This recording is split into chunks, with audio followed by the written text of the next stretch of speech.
Amendment of constitution பார்ப்போம். இந்த article 368 என்னது அரசியலமைப்பு சட்ட திருத்தம் பண்றதை பத்தி சொல்லியிருப்பாங்க. அதான் என்ன குறிப்பிடப்பட்டிருக்குன்னா, the constitution can be amended without affecting its basic structure அப்படின்னு சொல்லியிருப்பாங்க. அரசியலமைப்போட அடிப்படை தன்மை மாறாம நம்ம என்ன பண்ணிக்கலாம், திருத்தம் செஞ்சுக்கலாம் அப்படின்னு சொல்லியிருக்காங்க. இது இன்ட்ரோடக்ஷன், முன்னுரை. இந்த பாடத்தை பத்தின முன்னுரை பார்ப்போம். அப்போ ப்ரொசீஜர் ஃபார் அமெண்ட்மெண்ட், அரசியலமைப்பு சட்ட திருத்தம் பண்ணணும்னா என்ன விதிமுறைகள் நம்ம பின்பற்றணும் அப்படின்றது. அப்போ அரசியலமைப்பு சட்ட திருத்தம் பண்ணணும்னா 3 விதமா நம்ம சட்ட திருத்தம் பண்ண முடியும். அதான் சிறப்பு பெரும்பான்மை, சாதாரண பெரும்பான்மை, சிறப்பு பெரும்பான்மை கூடிய பாதி மாநிலங்களின் ஏற்பு அப்படின்றது. அது என்ன அப்படின்றது நம்ம என்ன பண்ணலாம், டீட்டெயிலா பார்க்கலாம்.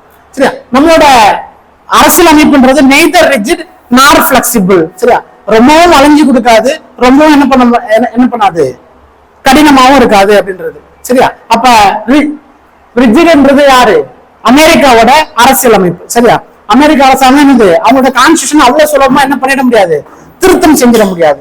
பிளெக்சிபிள்னா ரொம்ப வளைஞ்சு கொடுக்கிறதுனா பிரிட்டிஷ் கான்ஸ்டிடியூஷன்.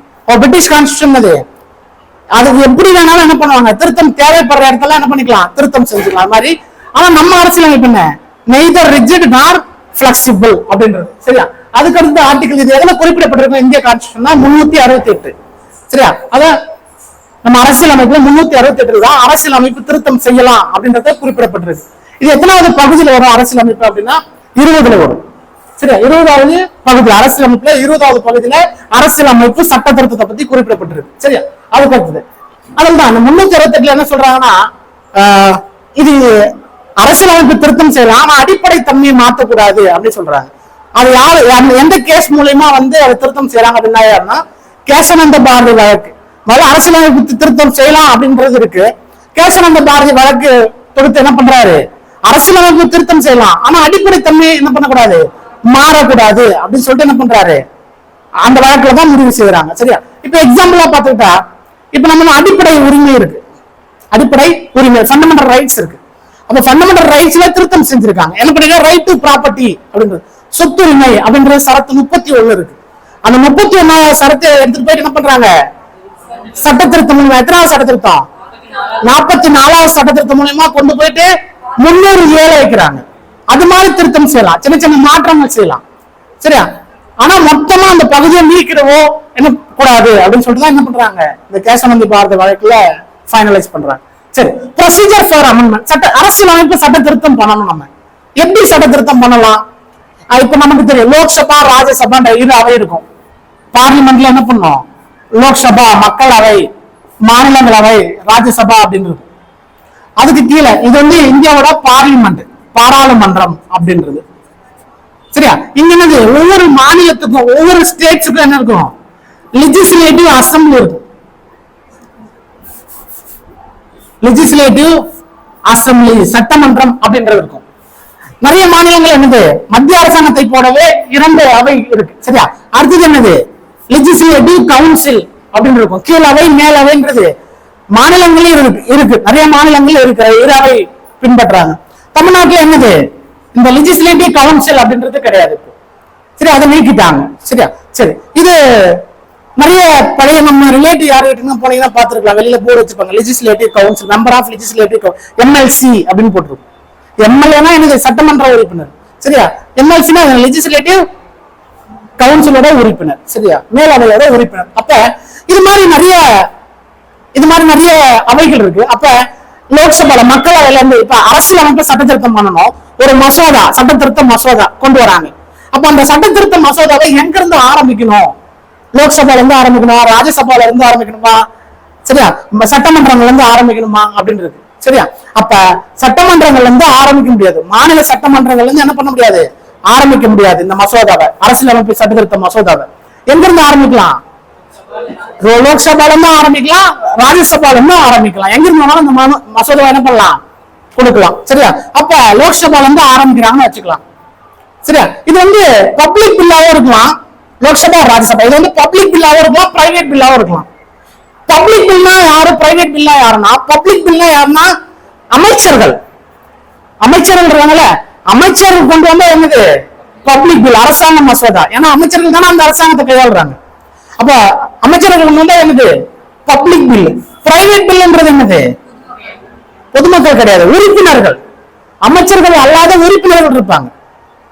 சரியா? அமைச்சர் பதவி இல்லாம அவையில மக்களவையில உறுப்பினர்கள் இருப்பாங்க, மக்களவை உறுப்பினர்கள். அவங்க கொண்டு வந்தா என்னது? Private bill. அதுதான் இங்க முக்கியம். நிறைய பேர் என்ன நினைச்சுவாங்கன்னா மக்கள் பொதுமக்கள் நினைச்சுக்கலாம். பொதுமக்கள் கிடையாது. பப்ளிக் பில்னா அரசாங்கம்னா அமைச்சர்கள் தான் அரசாங்கம். அவங்க கொண்டு வந்தா பப்ளிக் பில். உறுப்பினர்கள் கொண்டு வந்தா என்னது? பிரைவேட் பில் அப்படின்றது. சரியா? இது ப்ரியர் பெர்மிஷன் நாட் ரிக்வயர்டு. இப்போ சில மசோதாக்கள் என்ன பண்ணும்? குடியரசுத் தலைவரோட 3 ஒப்புதல் பெறணும். இப்ப எக்ஸாம்பிள், ஒரு மாநிலத்தை 2ஆ பிரிக்க போறோம். எந்த சரத்தின்படி? சரத்து 3 படி என்ன பண்ண போறோம்? ஒரு மாநிலத்தை 2ஆ பிரிக்க போறோம். இப்ப எக்ஸாம்பிளுக்கு ஆந்திர பிரதேஷ் இருக்கு, ஆந்திரா தெலுங்கானான்னு பிரிக்க போறோம். அப்படின்னா அதை பிரிக்கிறதுக்கு முன்னாடி குடியரசுத் தலைவர் என்ன பண்ணணும்? முன் ஒப்புதல் பெறணும். அதுக்கப்புறமா என்ன பண்ணுவாங்க? பாராளுமன்றத்திலயோ அந்த மாநில சட்டமன்றத்தையும் என்ன பண்ணுவாங்க? அந்த மசோதாவை நிறைவேற்றுவாங்க. ஆனா இது மாதிரி அரசியல் அமைப்பு சட்டத்திருத்த மசோதாவுக்கு குடியரசுத் தலைவரோட முன் ஒப்புதல் பெற வேண்டிய அவசியம் இல்லை அப்படின்றாங்க. சரியா? இப்ப prior permission is not required அப்படின்றாங்க. சரியா? By special majority. இது எந்த பெரும்பான்மையில தான் அரசியல் அமைப்பு சட்டத்திருத்தம் பண்ண முடியும்? ஸ்பெஷல் மெஜாரிட்டி, சிறப்பு பெரும்பான்மையில. அப்படின்னா என்ன அர்த்தம்னா 3/2 பங்கு. சரியா? 3/2 உறுப்பினர்கள் இப்ப இருக்காங்க அப்படின்னா அந்த 3/2 பங்கு உறுப்பினர்கள் அதை என்ன பண்ணிக்கணும்? அக்செப்ட் பண்ணிக்கணும். சிம்பிள் மெஜாரிட்டினா 2/1 பங்கு. சரியா? அப்ப என்னது? 100 பேர் இருக்காங்கன்னா அதுல என்ன பண்ணும்? 51 பேர் என்ன பண்ணணும்? அதை அக்செப்ட் பண்ணணும். அது சிம்பிள் மெஜாரிட்டி. 3/2 பங்கு அக்செப்ட் பண்ணணும். அதான் ஸ்பெஷல் மெஜாரிட்டி, சிறப்பு பெரும்பான்மை. அப்ப இந்த அரசியல் அமைப்பு சட்டத்திருத்த மசோதான்றது என்ன பண்ணணும்? சிறப்பு பெரும்பான்மையில நிறைவேற்றணும். சிறப்பு பெரும்பான்மையில நிறைவேற்றணும். சரி, நோ ஜாயிண்ட் சிட்டிங் அப்படின்றது. ஜாயிண்ட் சிட்டிங்னா என்ன சார்? ஆர்டிகல் 108 108ல இந்திய அரசியலமைப்பின் படி சரத்து 108ல என்ன குறிப்பிடப்பட்டிருக்கு? இந்த கூட்டமைப்பு கூட்ட அமர்வு பத்தி குறிப்பிடப்பட்டிருக்கு. கூட்டமர்வுனா என்ன சார் அப்படின்னா ஆர்டிகல் 108 அப்படின்னா ஜாயிண்ட் சிட்டிங், கூட்டமர்வு. இது என்னன்னா ஒரு மசோதா ஆரம்பிக்கும். மசோதா வந்து லோக்சபால ஆரம்பிச்சு இங்க 3 முறை படிக்கப்பட்டு இங்க மக்களவை சபாநாயகர் ஒப்புதல் வழங்க கொடுத்ததுக்கு அப்புறம் ராஜ்யசபா போகும். ராஜ்யசபால 3 தடவை படிக்கப்பட்டு யாரு அங்க சேர்மன் ஒப்புதல் கொடுத்துட்டு குடியரசுத் தலைவர்கிட்ட போகும். குடியரசுத் தலைவர் ஒப்புதல் கொடுத்துட்டாருன்னா என்ன ஆயிடும்? அது இந்திய சட்டமா நிறைவேற்றப்படும். இதுதான் ஒரு சட்டம் உருவாக்குறதுக்கான விதிமுறை. அப்ப ஆரம்பிக்கிறதுக்கு முன்னாடி ஆரம்பிக்கும் போது அதை மசோதான்னு சொல்லுவாங்க. குடியரசுத் தலைவர் ஒப்புதல் வழங்கிட்டாருன்னா அது என்னது? சட்டமா மாறிடும். ஆங்கிலத்துல பில்லுன்னு சொல்லுவாங்க. பிரசிடென்ட் அசெண்ட் கொடுத்துட்டாருன்னா அது ஆக்டா மாறிடும். சரியா? சரி, இப்போ ஒரு மசோதா ஆரம்பிக்குது. அந்த மசோதா லோக்சபால ஆரம்பிச்சு ராஜ்யசபால பாஸ் ஆகல. அந்த மசோதாவை லோக்சபா அக்செப்ட் பண்றாங்க, ராஜ்யசபால ஏத்துக்கல. சரியா? அப்படின்ற சூழ்நிலை ஏற்பட்டுச்சுன்னா குடியரசுத் தலைவர் யாரு? குடியரசுத் தலைவர், பிரசிடென்ட். யாரோட அதிகாரம்? குடியரசுத் தலைவரோட அதிகாரம். குடியரசுத் தலைவர் என்ன பண்ணலாம்? 2 அவையும் ஒன்னா கூட்டி உட்கார வச்சு என்ன பண்ணலாம்? இந்த மசோதாவை பத்தி பேசலாம். அப்ப ஏன் அந்த கூட்டமர்வுல என்ன தேவைப்படும்னா என்ன பெரும்பான்மை தேவைப்படும்? சிம்பிள் மெஜாரிட்டில பாஸ் பண்ணா போதும். கூட்டமர்வோட ஒரு நெகட்டிவ் என்னன்னா ஜாயிண்ட் சிட்டிங் வருது. அங்க சிம்பிள் மெஜாரிட்டி. அப்ப 2/1 பங்கு அக்செப்ட் பண்ணிட்டா அந்த மசோதா பாஸ் ஆயிடும். சரியா? அப்ப இந்த அரசியல் அமைப்புன்றது ரொம்ப முக்கியமான பகுதி. அப்ப 2 பேரையும் கூட்டு உட்கார வச்சுன்னா என்ன ஆயிடும்? பாஸ் ஆயிடும் பில்லு. அதனால என்ன பண்றாங்கன்னா இந்த சிம்பிள் ஜாயிண்ட் சிட்டிங்ன்றது இதுக்கு கிடையாது. நோ ஜாயிண்ட் சிட்டிங், கூட்டமர்வுக்கு கிடையாது அப்படின்றது. டிஎன்பிசில எப்பயுமே ரெகுலரா கேட்கிற கேள்வி, ஜாயிண்ட் சிட்டிங் யார் தலைமையா இருப்பா? ஸ்பீக்கர், மக்களவை சபாநாயகர் தான் என்ன பண்ணுவாரு? 2 அவை லோக்சபாவும் ராஜ்யசபாவும் ஒரே அவையில உட்காரும் பிரசிடென்டோட அழைப்பினால. அதை யாரு தலைமை தாங்குவா? மக்களவை சபாநாயகர், ஸ்பீக்கர் ஆஃப் தி லோக்சபா. இவர் தான் தலைமையா இருப்பார். ஸ்பீக்கர் இல்ல, டெபுட்டி ஸ்பீக்கர். சரியா? துணை சபாநாயகர் அவர் தான் என்ன பண்ணுவாரு? தலைமை ஏற்பார். சரியா? இது என்னது? கூட்டமைப்பு, கூட்டமர்வு கிடையாது அப்படின்னு. அடுத்தது ஃபெடரல் கோஆலிஷன். அப்படியே ஃபெடரல்னா என்ன? கூட்டாட்சி. ஃபெடரல்னா என்ன? கூட்டாட்சி முறை. சரியா? இப்ப நமக்குள்ள union list, state list, concurrent list இருக்கும். அப்ப கன்கரண்ட் லிஸ்ட் பொதுவான பட்டியல். அப்ப மத்திய அரசாங்கத்தோட அதிகாரத்தை ஏதோ மத்திய மாநில 2 பேரோட அதிகாரத்தை ஏதோ திருத்தம் செய்யறோம்னு வச்சுக்கோங்களேன். அதை எதுலதான் பாஸ் பண்ணி ஆகணும்? ஸ்பெஷல் மெஜாரிட்டியில தான் என்ன பண்ணணும்? பாஸ் பண்ணி ஆகணும். சரியா? ஸ்பெஷல் மெஜாரிட்டியில தான் என்ன பண்ணணும்? Sorry, special majority ratified by half of the state simple majority இதுல இந்த வகையில. சரி, அப்ப கூட்டாட்சி முறை இந்தியாவும் என்னது மாநிலங்களுக்கும் அந்த அதிகாரம் வந்து சம்பந்தப்பட்டிருக்கு அப்படின்னா என்ன பண்ணணும், அதை கூட்டாட்சி முறையில ஏதோ ஒரு திருத்தம் செய்யறோம். அரசியலமைப்புல ஸ்டேட் லிஸ்ட், யூனியன் லிஸ்ட் இருக்கு, மத்திய பட்டியல், மாநில பட்டியல் இருக்கு, பொது பட்டியல் இருக்கு. மத்திய பட்டியல் திருத்துறது இந்த இது கிடையாது. மாநில பட்டியல் அவங்களோட அதிகார வரம்பு, பொது பட்டியல் இருக்கா அது கூட்டாட்சி முறையில் இருக்குது. இதுல நீ எதுனா திருத்தம் செய்யற, கூட்டாட்சினா 2 பேரோட அதிகாரம், அதுல ஏதோ திருத்தம் செய்யற அப்படின்னா அதை என்ன பண்ணுனா special majority of parliament ratified by half of the state by simple majority அப்படின்னு. அப்ப பாராளுமன்றத்துல என்ன பண்ணணும், பாராளுமன்றத்துக்கு முன்னாடி இப்போ ஏதாவது ஒரு எக்ஸாம்பிள் சொல்லலாம், என்ன சட்டம் ஏதாவது ஒண்ணு, இப்போ ஜிஎஸ்டில வந்து திருத்தம் செய்யறாங்க, இல்ல வந்து புதுசா ஏதோ மாநில அரசாங்கத்தோட அதிகார வரம்பை மீறுற மாதிரி சட்டம் போடுறாங்க. அப்ப என்ன பண்ணுவாங்க அப்படின்னா மொத்த மாநிலம் இருக்குல்ல, அந்த மொத்த மாநிலத்துல பாதி மாநிலங்கள் அதை ஏத்துக்கணும். அப்ப அந்த பாதி மாநிலத்துல மாநில சட்டமன்றத்துல அந்த மசோதா நிறைவேற்றுறாங்கல்ல, அங்க வந்து சிம்பிள் மெஜாரிட்டி போதும், சாதாரண பெரும்பான்மை போதும். மாநிலங்கள்ல நிறைவேற்றப்படும் போது சாதாரண பெரும்பான்மை போதும். இது பாதி மாநிலங்கள் ஒத்துக்கிட்டாங்கன்னா அதை எடுத்துட்டு வந்து பாராளுமன்றத்தில் நிறைவேற்றுவாங்க. கூட்டாட்சி முறையில் அப்ப மாநிலங்கள்கிட்ட ஒப்புதல் பெறுங்க, அவங்க கிட்ட வந்து என்ன பண்ணுங்க, அவங்க கிட்டயும் ஒப்பீனியன் கேளுங்க அப்படின்னு போறாங்க. இவங்க ஏத்துக்கிட்டதுக்கு அப்புறம் எங்க பாராளுமன்றத்துல நிறைவேற்றுவாங்க. பாராளுமன்றத்துல நிறைவேற்றும் போது என்ன பண்ணும், ஸ்பெஷல் மெஜாரிட்டி சிறப்பு பெரும்பான்மை வேணும். சரி, அப்ப 2/3 அக்செப்ட் பண்ணிக்கணும். இங்க இருக்கும்போது பாதி பேர் அக்செப்ட் பண்ணி, புரியுதா? Special majority of parliament ratified by half of the state சொல்றது. மாநிலங்களுக்கு நிறைவேற்றப்படும் போது சாதாரண பெரும்பான்மையும், பாராளுமன்றத்தில் நிறைவேற்றப்படும் போது சிறப்பு பெரும்பான்மை வேணும். சரியா, அதான் சொல்றாங்க இந்த கூட்டாட்சி முறையில திருத்தம் செஞ்சா என்னது அந்த 3வது வகையில என்ன பண்ணணும், நம்ம வந்து நிறைவேற்றணும் அப்படின்னு சொல்லிட்டு it should be duly passed. அப்ப நான் மாநிலங்களையும் ஏத்துக்கணும், பாராளுமன்றம் என்ன பண்ணணும் ஏத்துக்கணும் அப்படின்னா it is duly passed. President must give his assent. அரசியல் அமைப்புல சட்ட திருத்தம் செய்யறோம்னு வச்சுக்கோங்களேன், இது மாதிரி பாஸ் ஆயிட்டு குடியரசுத் தலைவர்கிட்ட வருது. குடியரசுத் தலைவர் இப்ப சாதாரண மசோதாவுக்கும் அரசியலமைப்பு சட்டத்திருத்த மசோதாவுக்கும் நிறைய வித்தியாசம் இருக்கு. சாதாரண மசோதாவா இருக்கு, ஒரு சட்டத்தை நிறைவேற்றணும், அதை எடுத்துட்டு வராங்க.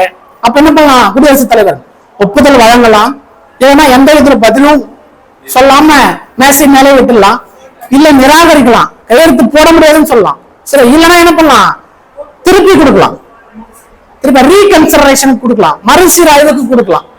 ஆனா இந்த அரசியலமைப்பு சட்டத்திருத்த மசோதால குடியரசுத் தலைவர் என்னதான் பண்ணி ஆகணும், ஒப்புதல் வழங்கி ஆகணும்.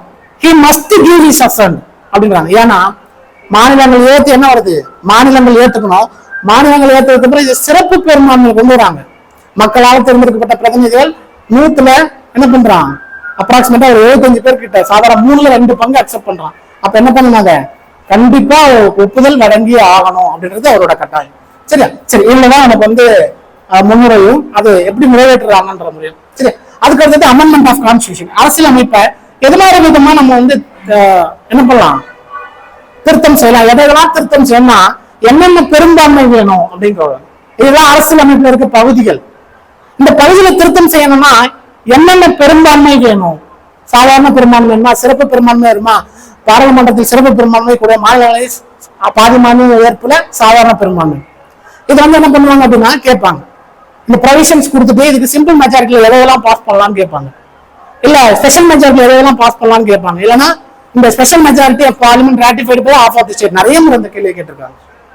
அப்படி கண்டிப்பா இதை என்ன பண்ணிக்கணும், நோட் பண்ணிக்கணும். சரியா, சரி, அப்ப இது சாதாரண பெரும்பான்மை அப்படின்னா 100ல 50 பேருக்கு மேல. சரியா, அப்ப பாதி பேர் 2ல 1 பங்கு அக்செப்ட் பண்ணிக்கலாம், அதான் என்னது சாதாரண பெரும்பான்மை, சிம்பிள் மெஜாரிட்டி அப்படின்னு.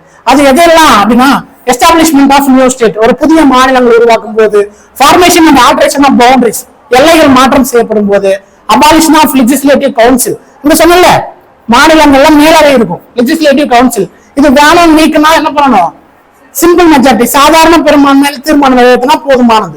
சரியா, அதுக்கப்புறம் செகண்ட் ஷெட்யூல், 2வது அட்டவணை. 2வது அட்டவணையில எதை பத்தி கொடுத்திருக்கோம், சாலரிஸ் அலவன்சஸ். சரியா, சம்பளங்கள் ஊதியங்கள் பத்தி குறிப்பிடப்பட்டிருக்கும். அதுல திருத்தம் பண்ணா கோரம் இன் பார்லிமெண்ட் அப்படின்னு. கோரம்ன்றது the minimum number of person required for the conduct of parliament, பாராளுமன்றம் நடக்கிறதுக்கு தேவையான குறைஞ்சபட்ச எண்ணிக்கை, அதுதான் கோரம்னு சொல்றோம்.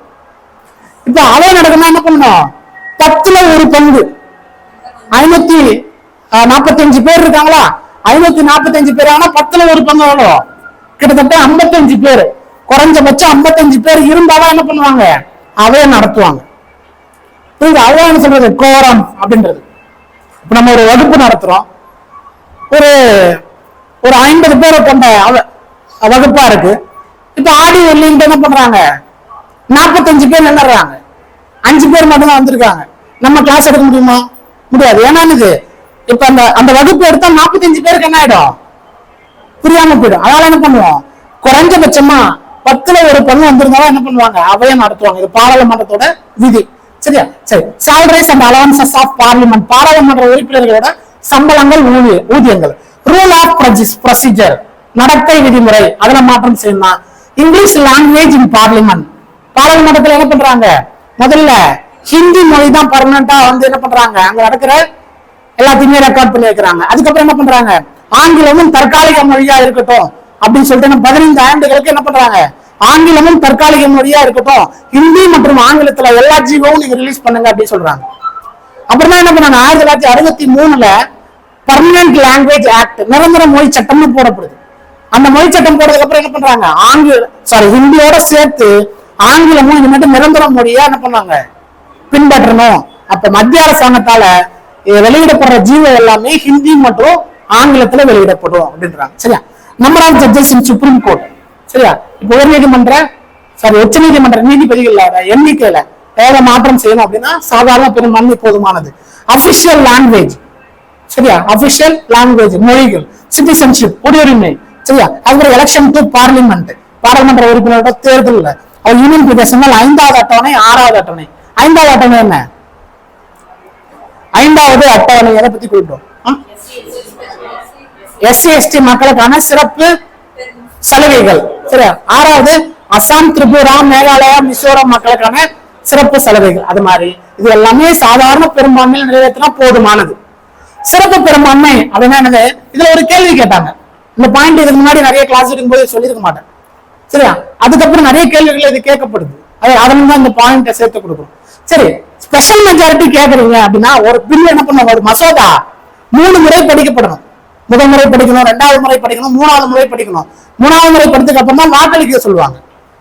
சரியா? முதல் முறை படிக்கும் போது என்ன பண்ணுவாங்க, தலைப்பு அதோட மைய நோக்கம் மட்டும் படிப்பாங்க. 2வது முறை கருத்து பரிமாற்றம் செய்வாங்க, அதை பத்தின நிறைகுறைகள் பேசுவாங்க. 2வது முறை சொல்லப்படுற குறைகள் எல்லாத்தையும் சரி செஞ்சு என்ன பண்ணுவாங்க, 3வது முறையா இதுதான் ஃபைனல் டிராஃப்ட் அப்படின்னு படிப்பாங்க.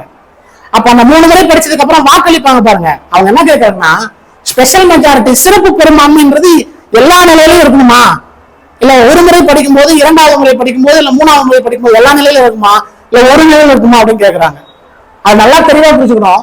இந்த ஸ்பெஷல் மெஜாரிட்டி சிறப்பு பெரும்பான்மைன்றது எப்ப இருந்தா போதும் அப்படின்னா, வாக்களிக்கும் போது, ஓட்டிங் வாக்களிக்கும் போது ஸ்பெஷல் மெஜாரிட்டி இருந்தா போதுமானது. சரி, அப்ப ஃபண்டமெண்டல் ரைட்ஸ், அடிப்படை உரிமை, டிபிஎஸ்டி, அரசின் உரிமை கோட்பாடு, இதெல்லாம் திருத்தம் செய்யணும். என்ன பண்ணோம், சிறப்பு பெரும்பான்மை வேணும்.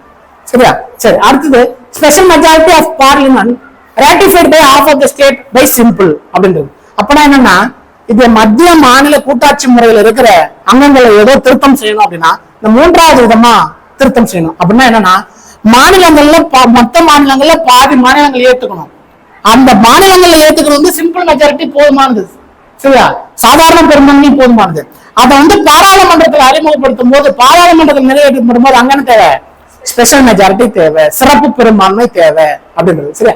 அது எதுவெல்லாம் மாற்றம் செய்யும் போது சிறப்பு பெரும்பான்மை தேவை அப்படின்னு பார்ப்போம். இது நோ டைம் லிமிடேஷன். இப்ப வரையறுக்கல, பாராளுமன்றம் என்ன பண்ணுது, மாநிலங்கள் கிட்ட கொடுக்குது. மாநிலங்கள் கிட்ட கொடுத்துட்டு பாதி மாநிலங்கள் ஏத்துக்குதா இல்லையா அப்படின்னு பாக்குறாங்க. ஒவ்வொரு மாநிலத்திலையும் நிறைவேற்றணும். அதுக்கு எதுனா நேர கால வரையறை இருக்கா அப்படின்னா இல்ல.